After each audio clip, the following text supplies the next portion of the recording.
I am Shreyank Gupta. I am a manager in the Kernel Sustaining Engineering team. I'm based out of Pune, India, and I am here for DevConf. It's my first time in Brno, so I'm really excited to be here and delivering this presentation to all of you. With me, I have Iurii.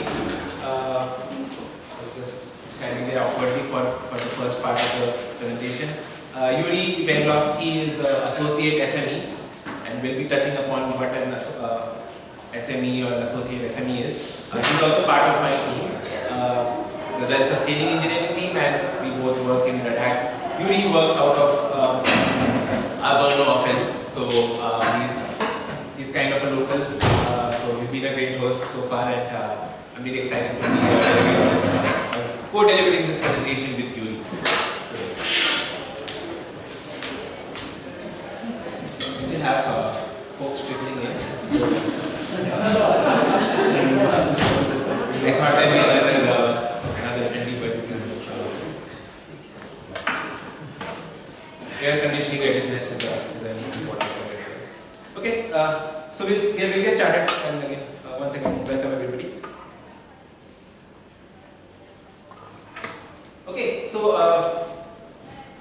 I put this, this was the only slide which was looking a little empty, so I just used Google image search and put this RHEL Fedora on the Linux Penguin, and I thought this was probably like a good I don't know, mascot for the talk. So what we will cover today is the enduring RHEL kernel, how it has been enduring through the ages and how it continues to endure through eternity. The scale of the challenge of having this enduring nature of the RHEL Linux kernel. How we have started a completely new team from scratch to manage the scale of the challenge. So it's kind of related to the previous one. We'll also quickly touch upon the CVE landscape. We will also talk about Red Hat, my organization's response to these CVEs, how it looks like in the trenches. So what's the day-to-day like for my team, and what kind of challenges we have been going through. Then we'll quickly talk about the key takeaways and what do we have in the future. Iurii here will then take us through a demo, and then we'll break for questions towards the end.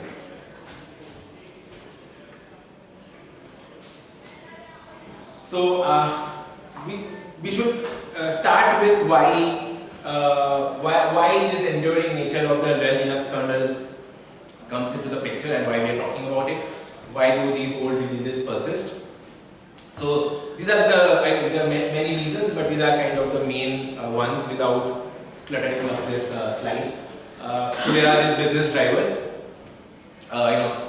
There are these critical applications or critical hardware which is certified for a certain version of Red Hat Enterprise Linux, which is RHEL, and recertification of these hardware or applications might be expensive, right? Every time there's a new version, it comes out with a new version of the Linux kernel. So that kind of is one of the business drivers why these older RHEL Linux versions continue through eternity. There are, as we talked about,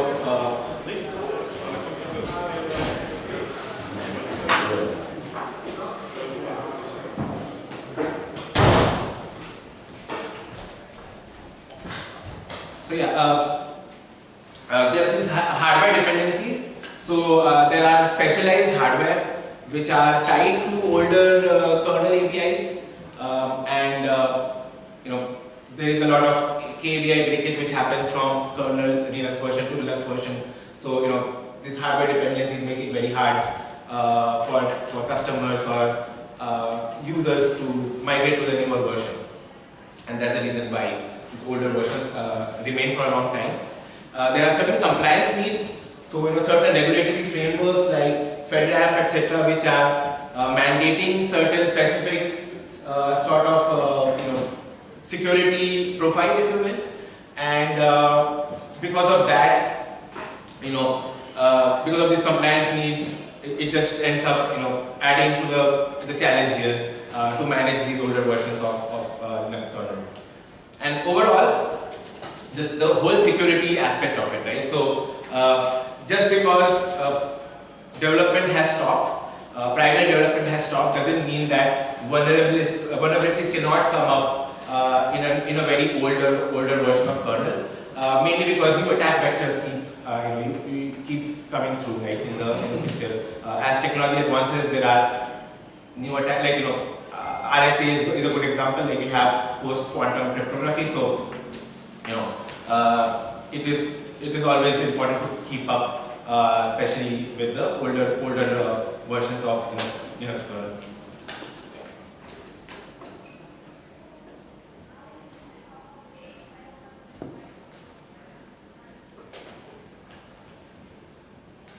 So I wanted to put this slide in here. This kind of gives you a visual representation of all these different versions of RHEL, where we have to maintain different versions of kernel. There is this RHEL 6, RHEL 7, RHEL 8, RHEL 9, and we recently released RHEL 10 in the Red Hat Summit earlier, a month or so ago. So we have this ELS, which is the extended lifecycle support. So I don't want to bore you with all the details of the extended support marketing that happens in the organization, but that is the last version, last tail-end release of that version, which keeps getting extended. It is supposed to have ended its life last year, but then there is a lot of customer demand and there is a lot of need to continue having this run for some older hardware or older dependencies. Similarly, in RHEL 7 we have 7.7z and 7.9 ELS, which are active versions currently. In RHEL 8, you can look at the pattern. There is this pattern of support, longer support on the even versions. So 8.2, 8.4, 8.6, 8.8, and then 8.10 ELS is an interesting one. It is currently not in ELS. I know it's again the marketing term. I don't want to conflate that with the extended life nature of this. So this is still a maintenance release, right? So you're not doing active development there, but there might be customer demand or vulnerabilities which force a certain level of development happening on that tail end of 8. And then 9, again, this is a much younger version of major version of RHEL. And then you can see 9.7, which is the Y stream, right? So I just want to call out the difference between the Y stream and the Z stream. The Y stream is where feature development happens. So it might not have been GA yet, it might not be generally available yet, but the last Z stream is called the leading Z stream.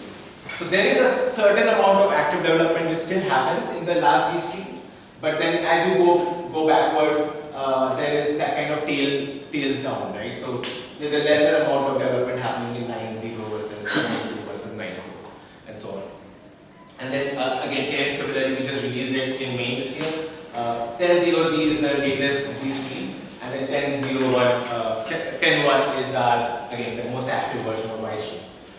So again, the reason I'm kind of boring you with this kind of weird structure, because I think this is a good visual representation of what, like the nature, the challenge of the maintenance across time and across the life cycles. And also wanted to highlight the extent of the challenge for a single team to work on feature development and then also like do page swap and come back to like backporting and testing on the older versions. So that's a significant challenge.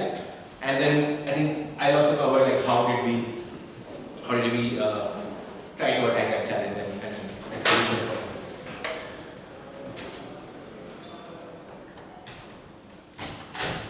So this is how we kind of broke it down. The green is kind of the maintenance mode for it, and all the red or pink, whatever you will want to call it, are ones which are, you can say, quote unquote active development or feature development happening there. So again, 8.10 is an interesting one. It's like it is in maintenance mode, but then because it's the last version of that maintenance mode, there's a certain amount of lack of breaking change that you need to keep there, and then you can, there is always some demand to continue development on that. that is the active development part, and this is like the ever-extending maintenance mode. So this is where we thought, this work can be broken down into two separate phases, which is the active development, like feature development, and then maintenance. So that's how we are kind of breaking it down, and we'll talk about the scale of the challenge accordingly. So as we saw, almost 10 active Z streams with no active feature development. Only CVEs and urgent bug fixes are going into those, Z streams which are not having those active development. On top of that, the real-time kernel has to be shipped as a separate variant altogether. So that brings us to around 15 plus kernel streams that need to be. Okay. Is it better now? Can you? Okay. All right. So, thank you. So yeah, I mean, including real time, that brings us like almost 15 plus streams of kernel that need to be supported. And then, the support part of it is not enough. So this kind of complexity across this keeps multiplying, right? So as you, go back, the testing matrices keep growing exponentially. There is an increased potential for unique regressions. Each stream is kind of specific in terms of its nuances around the compliance, the customer commitments, and then there's always the increased cognitive and infrastructure load as well. So just wanted to call out, I don't know if people know what a CVE is. A CVE is a common vulnerability and exposure. So it's a database of all the vulnerabilities, and every time a new vulnerability is found, it is reported, and it's a standard way to track all of these vulnerabilities and exposures. If you can shut the door behind you, it will be great. So yeah, with that, a new team is born. So my team works on the Kernel Sustaining Engineering. The team was born out of the need to support all of these older maintenance mode versions that we talked about. I've also added the mission statement for the team that we have worked upon. So it is to provide important updates for older or earlier releases, so that the customers have the freedom or choice to upgrade in a way that works for them. So it's a fairly young team. It's just close to 2 years old, and it's part of the broader RHEL Sustaining Engineering team. So yeah, kernel is kind of part of that. We also have like a user space counterpart, a user land counterpart, which also works on maintaining the older user space, user land packages. So in this specific team that I'm talking about for the Kernel Sustaining Engineering, there is a specialized discipline which is required. So there's a deep kernel expertise which is required. There's a proficiency required in maintaining older code, understanding of legacy frameworks, legacy systems, legacy hardware, all of those things. The processes are kind of different, very tailored to this kind of work around maintenance as compared to active new feature development, right? So the processes can then be tailored with this specific kind of work. And we talked about Iurii being associate SME. So SMEs stand for software maintenance engineers. I know there's a overloaded term. You can use it for subject matter expertise. In this context, it is software maintenance engineer. So the software maintenance engineer who are part of this team, they do all the things, right? So they are not specialists. There is no developer. There is no QA. There is no release engineer.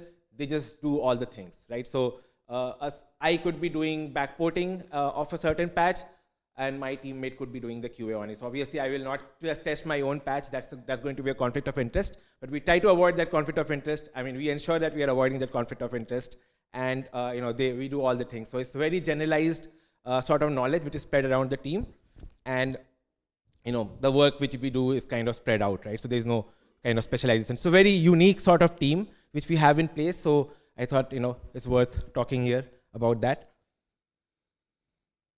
So we'll also cover quickly the CVE landscape, which I'm going to call the tale of two CNAs. How the common vulnerabilities and exposures are central to kernel security, and then the recent changes in the landscape there as well. We'll quickly cover that as well.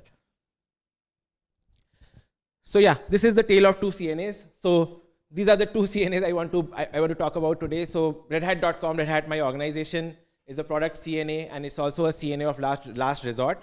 So we'll kind of understand what that is. So CNA stands for a CVE Naming Authority. So they have the authority to number and name new CVEs which are coming in. Red Hat has been a long-standing CNA since like 2002. It's really back in the day. We have been a root CNA since 2022, which means that we onboard and mentor new and other open source projects to become CNAs. We are also the CNA of last resort, okay? And this is like just as of earlier this year. What this means is that Red Hat has the authority to assign CVEs if it is not covered by other CNAs. We can also assign if CVEs if another CNA refuses, right? If there's a dispute, then we can take it up and we become the CNA of last resort there. Think of it kind of like having pseudo powers for the CVE system, right? So you just have a super user mode here, and you can assign CVEs if there is a disconnect somewhere. And then there's also a dual role that we have to play. So it's kind of managing we are also a vendor which are managing software security, but we are also a community steward, so we have to balance these two needs together. So yeah, that's about Red Hat. We'll also cover for the kernel.org, which is kind of the new CNA on the block. So it's been a very new CNA. It's become a CNA as of just last year, or earlier last year. And this has brought in interesting challenges because kernel.org has been has taken a very cautious philosophy when it comes to assigning CVs to anything, right? So they can even bug fixes are now identified as potentially negative, and kernel.org could assign a CVE to that. So this has resulted in a CVE flood because there's been a significant increase in CVE volume. Almost like 55 new CVEs are coming in reported every week. And there's also a very broad definition of what is a vulnerability, right? Like user triggerable caches, memory errors, logic errors, all of these are now classified as a vulnerability because if it's a weakness, it can be, you could take advantage of it. So in a way, it is kind of a vulnerability. And the impact it has had on Red Hat is that it is increased the workload quite considerably for triaging, for the product security team as well as sustaining engineering team. And then there's a lot of potential issues which may or may not be exploitable, but then have to be fixed because of you need to have that hardened system, or there is a lot of compliance requirements, or that's why you have there are reasons why you have to fix it just because it's been kind of identified as a CVE. So moving on, we'll quickly cover our response workflow. So this is kind of an overview. So CVE reporting happens via multiple channels. Kernel.org is one of them. There are a lot of internal channels, internal to Red Hat channels where CVE comes in. Customers report bugs and vulnerabilities as well. And then there are researchers whose job dedicated is to do this kind of work and find CVEs and do research around it and create trackers around that. Then the intake happens, and there's a triage which is done by the product security team. So again, not going to take any credit there, but just kudos to our internal product security team. We analyze all the vulnerabilities. Again, we talked about the volume which has come in now. We understand which components and versions are affected.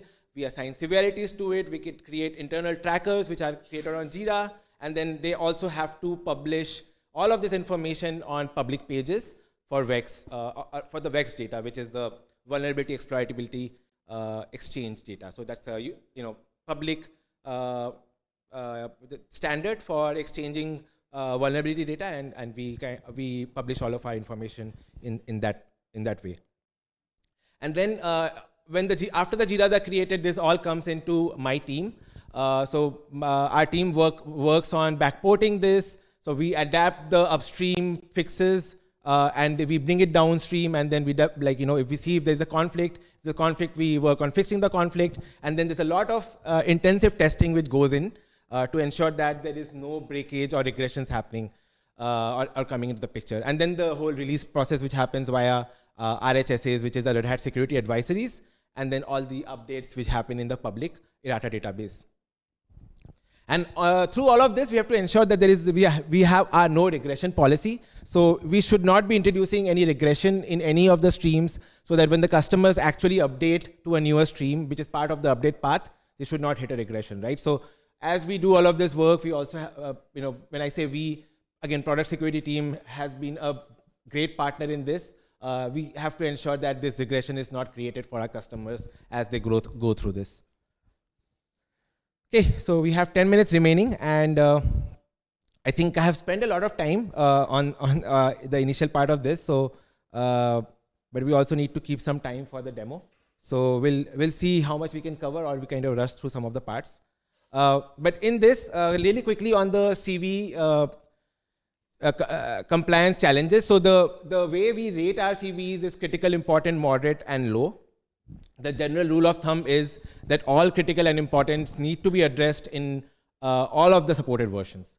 On top of that, there are these compliance overrides. So things like FedRAMP mandate that even the low priority CVEs have to be passed on certain versions of RHEL in this case, where it's FIPS certified, and we ensure that it's completely devoid of any vulnerabilities because of the compliance challenges there. Other standards also come to the picture, like NVD or HIPAA. And then all of this has an impact on the sustaining engineering team, because you cannot just rely on the severity. Right now, there are a lot of changes happening in the prioritization, because there are so many CVEs coming in, and sometimes they are not triaged correctly. So there's a lot of to and fro, and this also adds to the significant cognitive load that is on the team. On top of that, all the compliance priority needs to be fixed. So I think this overall just adds a lot of complexity.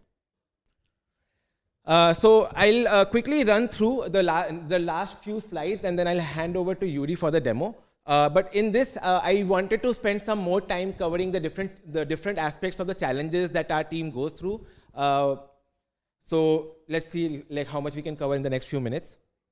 So overall, there is this people factor, finding and having the right skilled engineers to do this kind of work around backporting, testing. So the skills required are kind of unique. So understanding which kind of skills are required, onboarding these folks, retaining them. So all of that have been a major challenge from the people perspective.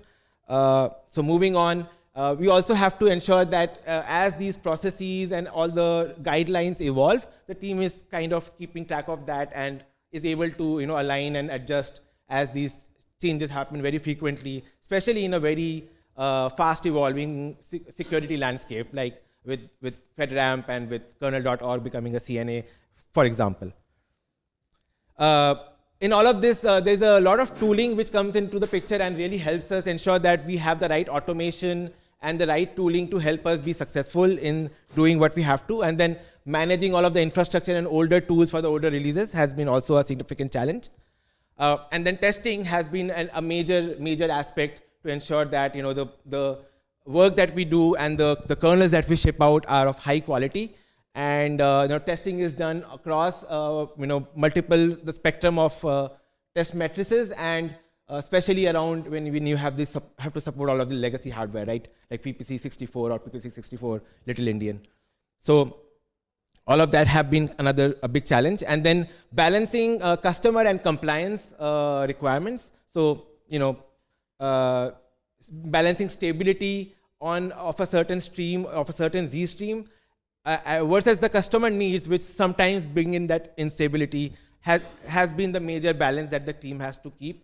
And then our product owners have been a crucial partner in navigating this major challenge. So that's it. I guess I think we talked about the people process tools, which have been in place and have been evolving over the last couple of years to bring us to this current form. And yeah, without wasting too much time, I will hand it over to Iurii so that he can take us to the demo and show us the backporting process. Over to you. Hello everyone. Thanks again, Shreyank, for inviting us speaker to your presentation. So basically, the main activity is a backporting for sustaining engineering. So no backport, if you don't do backport, so there's nothing to test and nothing to build, so it means nothing to update. So restart it all as identified and assign the issue, discover the root cases of the issue, find the suitable solution to solve the problem, create patch list by using correspond commits or list of commits, and apply change locally firstly.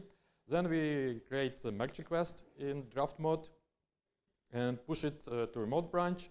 Once it's successful passing all pipelines, we exit from draft mode, and then our merge request is ready for review and for testing. So let's start the demo. So actually, all issues are delivered to Jira as a tickets where engineers can have a look and take one and start working on. Actually, I already assigned myself to one of them. Let's have a look on that. So basically, the Jira have like a specific ID number. It has assigned persons like a dev, and it have like a QE contact, and it have like title. Here you can see it also includes some CVE number, and then it have specific due dates and kind of updates and created dates, and the kind of corresponds fixed version. This particular one is correspond to RHEL 8.end. So basically, this information need for us, and then we can just have a look what is inside this Jira. Here we can see that specific labels. So it can have the different type like bug, vulnerability, or story. This particular ones have the vulnerability, and yeah, and it belongs to sustaining. Then we can see that Jira has descriptions, and there's little explanations what is vulnerability, why it happens. And then when we scroll down, we always have the link, in almost cases, to open project, where it's basically that's already solved this issue. So here we can see the describe it as a necessary change, and we also can find here the specific commits from which we can create the patch list and apply to our local repository and solve the problem. But actually, this can be make some potential difficult. And in sustaining engineering, we will try to make the things as possible, as simple as possible. So in this case, we not always apply this change, but our strategy is just have a look. It's includes the latest version of RHEL kernel, and check if the solution is already present there. So this is avoid potential conflicts in code. So in our case, the closest version will be RHEL 8.10. So let's have a look there. So we first find it and then open it. So in most cases, we reading if there are present some comments, and here you are. We see that commit presence. And this is like simplest case, so we can read that it's already backported in RHEL 8. So still we can use this commit and to apply to our versions, but mostly think that this commit will be present, and we will just need to review it. And yeah, and that's done. This our merge request will be not needed, and we just close this ticket. But yes, mostly we will do this. So we create the merge request, and yeah, and the situation when it will pass over lines, it will be ready for review and for testing. This is basically how looks our main activity. And thanks a lot for your attention. And yeah, and now we're ready for questions.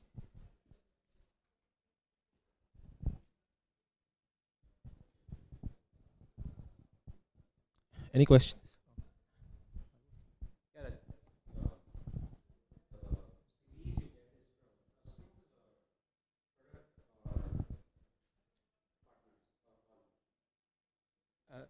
Good question, Rajan. So I need to repeat the question. Good reminder. The question is that where do these CVEs come from? Do we get it from customers or partners, or where do they come from, right? So I covered 4 major channels in this presentation where the CVEs are coming from. So for kernel specifically, kernel.org is one of the major sources of CVEs. But we also have internal, like maybe QA teams or internal security teams who are doing break fix hardening. They also sometimes find CVEs, and they are another source. Customers also find bugs, and sometimes, as we said, these bugs are now treated as CVEs, right? So customers are also a place that this comes from. And then again, researchers whose job is just to kind of find these vulnerabilities, find new attack vectors, see if there are any sort of hardening that they can do. So researchers is another big one. I think partners are also another one. Maybe that's why you kind of are asking this question. But yeah, I think customers and partners are kind of being treated in the same bucket, as the same bucket here, in a way. Does that answer your question, Rajan? Okay, thank you. Yes?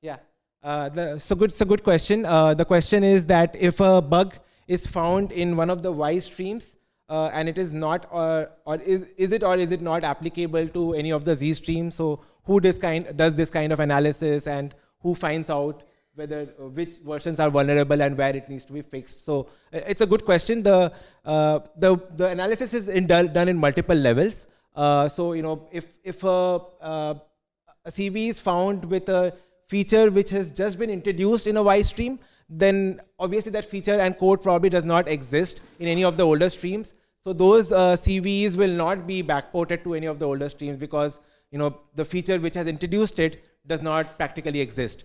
So that is one of the reasons why it does not get backported. But in general, this analysis is done at multiple levels. So there is a human review. There are also scanners that keep running. So as these CVE information goes in to the public database, there are scanners which pick them up and continuously see whether any of the versions are triggering it or not. So in case it is, then the the trackers are automatically filed, and then we have to backport a fix accordingly. So yeah, and then our engineers also do a certain level of analysis. So when they are doing the backporting, if the code is wonky, or if it does not exist, or if we see that the configuration is in a way that it is never triggered, that case is never triggered, so we might not end up fixing it, or we might end up deprioritizing the severity of that fix. I hope that answered your question. Thank you. Yes. Just wondering, how do you test on those, let's say, older devices, those power PCBs? Like, is there any go on RHEL, let's say, remote accessible old computer hardware which you can test, or is it, how is it done? It's a very good question, and it's a very apt question. And I had kind of covered hardware in one of the slides. I have to repeat the question. So the question is like, what do we do with the old hardware, and how do we test the software on older versions of hardware or older hardware? And I think that's a very good question, because as a team, as we have been ramping up over the last couple of years, older hardware has been a major challenge to come across, retain, keep it running, and keep the test cases also running on that, or the software versions also running on that without breaking security, because it's not it's not anymore supported upstream, for example, right? So there is that mismatch of hardware and software which comes into the picture, and that leads to our engineers taking the overhead of maintaining this sort of thing. So compatibility is kept, but overall we also have to have a track of where we have these older hardware. So there is inventory which is available internally, and there are spreadsheets, but also internal systems which manage all of the inventory of the hardware. But some of the cases you cannot, like there are systems under our desks. For example, you have to test things like graphics. You cannot even automate the test, right? So you have to see the display actually come up, because that is part of the test cases. So the only way you can do it is like put in a graphics card, and Iurii here is like smiling, because this is exactly what he is doing right now, to test some of the older graphics cards which we have to test our older versions of releases on. But it's a very good question, and thank you for asking that. Okay, we are out of time. Thank you, folks, for coming.